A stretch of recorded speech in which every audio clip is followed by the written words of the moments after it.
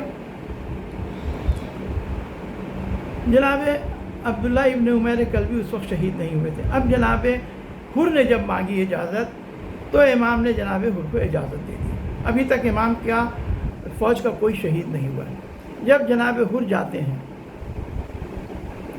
تو یہ انترا شاعر، ایک عرب کا مشہور شاعر ہے، اس کا شعر پڑھتے ہیں، اور انہوں نے اپنا تعارف پیش کیا، جو عموماً عرب میں یہ تھا کہ رجز پڑھتے تھے، اپنے خاندانی تعارف پیش کرتے تھے، اپنی شجاعت اور بہادری کی بتاتے تھے، اور اس میں لوگ اکثر ان شعراء کے شعر سے استفادہ کرتے تھے۔ یہ انترا کا شعر وہ پڑھ رہے تھے کہ میں اپنے گھوڑے کو برابر، گھوڑے کے گردن اور سینے کو ان لوگوں پر برابر پھینکتا رہا، یہاں تک کہ میرے گھوڑے نے خون کی چادر اڑ لی۔ یہ انترا کا شعر ہے اور یہ واقعے کے قریب ہے، ایسا جناب حر کے ساتھ ہوا بھی۔ تو جو جنگ کر رہے تھے تو اس وقت یہ بڑے ہی شجاع تھے اور کافی بھاری پڑ رہے تھے اس فوج پر۔ اس وقت حصین بن تمیم کہ اس کی فوج میں ایک شخص تھا جس کا نام تھا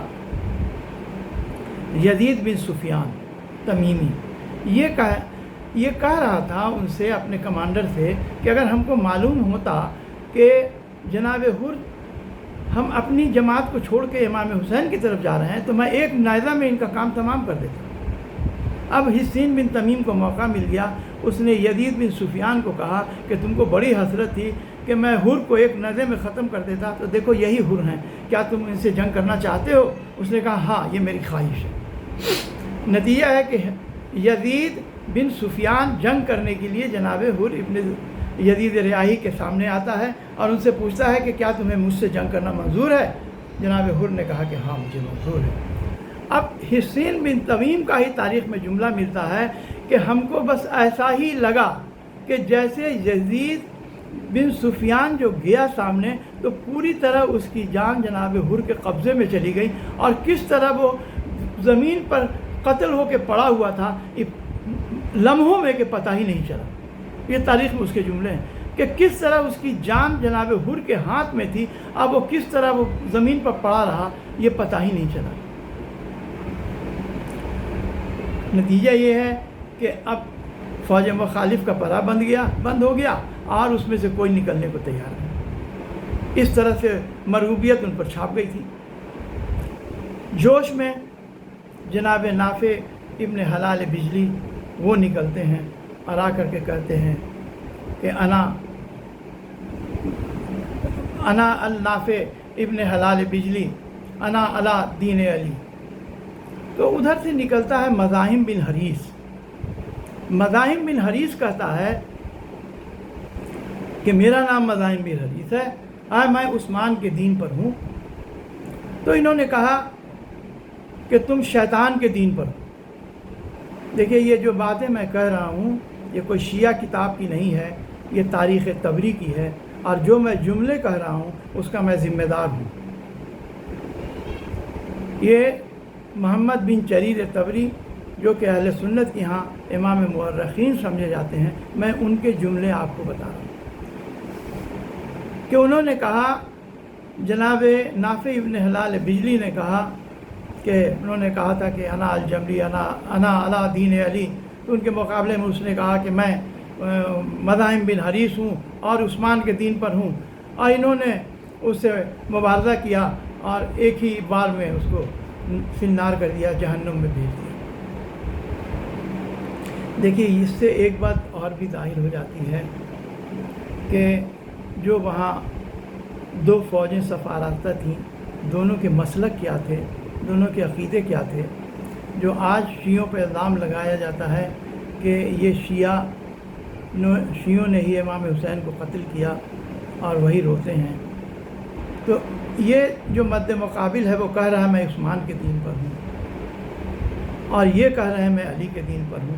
تو یہ دو جو ہیں، اور ایسے اور بھی واقعات جو جناب بریر خضیر ہمدانی اور یزید بن معقل کا جو مبارزہ ہے وہ بھی میں پڑھوں گا انشاءاللہ. ان سب باتوں سے آپ جان سکتے ہیں کہ کربلا کے میں جو یہ جنگ ہوئی اس میں کون اسلام کے اصولوں پر تھا اور کون اسلام کے اصولوں کے مخالف تھا، کون رحمان کی اطاعت میں تھا، کون شیطان کی اطاعت میں تھا. اس سے بات واضح ہو جائے گی. میں نے کہا کہ کربلا میں کچھ جو نابالغ بچے شہید ہوئے، اس میں نے پچھلے ویڈیو میں جناب قاسم ابن حسن کا تذکرہ کیا تھا.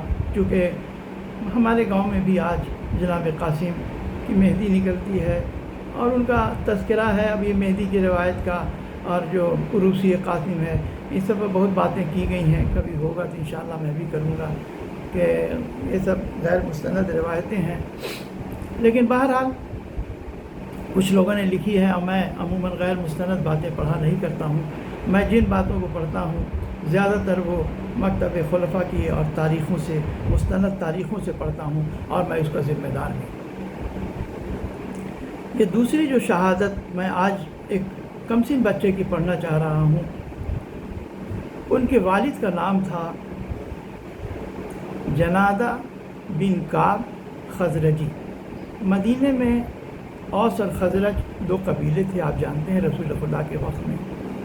اس کے ایک فرد تھے جنادہ بن کعب. یہ جنادہ بن کعب حملہ اولا یہ ایک تیروں کا حملہ ہے جو کہ ظہر کی نماز کے 1 گھنٹے کے بعد ہوا. اب جیسے جیسے تسلسل میں بات آگے بڑھتی جائے گی میں ان سب باتوں کو آپ سے بیان کروں گا. تو اس حملہ اولا میں جناب جنادہ بن کعب کا انتقال ہو گیا تھا. یہ جو حملہ اولا ہے، ایک بات یہ بتا دیں کہ یہ تیروں کا جو حملہ ہے اس میں سب کی شہادت تیروں سے نہیں ہوئی تھی، بلکہ اس میں جنگ مغلوبہ میں بہت لوگ شہید ہوئے تھے، کچھ لوگ تیر ہیں. یہ نوعیت کیا ہے جب ہم اس پر ابھی وہاں تک پہنچیں گے تب اس بات آپ پر ظاہر ہو جائے گی. تو یہ جنادہ بن کعب انصاری، ان کی شہادت حملہ اولا میں ہوئی تھی. یہ اپنے بچوں اور بیوی کے ساتھ آئے تھے. جو 2-3 فیملی کا تذکرہ ملتا ہے کہ جو بچوں کے ساتھ آئی تھیں، اور کربلا میں کچھ ماؤں کا ذکر ملتا ہے کہ 9 ماؤں نے اپنے بچوں کو دیکھا، شہید ہوتے ہوئے دیکھا. وہاں سے نوحہ میں بھی ہم لوگ پڑھتے ہیں. تو ایک آدھ ماں کا جہاں تک سوال ہے، ایک ماں کے بارے میں کچھ اشکال پایا جاتا ہے، لیکن جب 9 ماہ کا تذکرہ ہے تو 8 تو مسلم طور پر کہا جا سکتا ہے کہ وہ کربلا میں موجود ہیں. جو میں ذکر کر رہا ہوں یہ جب جنادہ بن کعب انصاری کی شہادت ہو گئی اس کے فوراً بعد ایک بچہ، خوبصورت بچہ خیمے سے نکلتا ہے جو کہ بہت ہی کمسن ہے لیکن بدن پر ہتھیار سجا کر آتا ہے.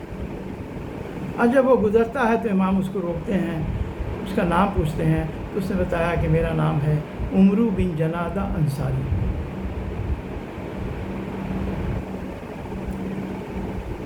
امام جب اس کے بارے میں پوچھتے تو پتہ چلتا ہے کہ یہ جنادہ بن کعب انصاری کا بیٹا ہے اور ابھی ابھی اس کے باپ کی شہادت ہوئی ہے.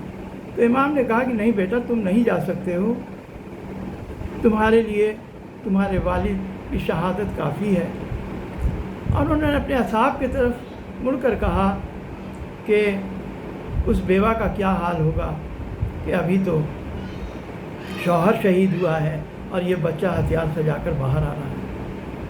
اس بچے نے کہا کہ مولا، یہ ہتھیار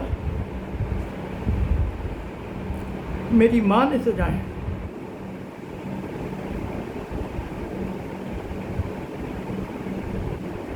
ماں کی شجاعت کا کیا کہنا. ماں کا نام تھا بحریہ بنت مسعود. اور جب وہ بہت زیادہ سفارش کرتا ہے، ماں بھی کرتی ہے، تو امام اس کو اجازت دیتی ہے. جنگ میں آتا ہے ایک نابالغ بچہ جو کمسن ہے، اس کی شجاعت کیا پڑھنی ہے. بہرحال ایک شجاع کا بچہ تھا، اس کی پوری جنگ تاریخ میں ملتی بھی نہیں ہے، لیکن اس کا رجز ضرور ملتا ہے تاریخوں میں.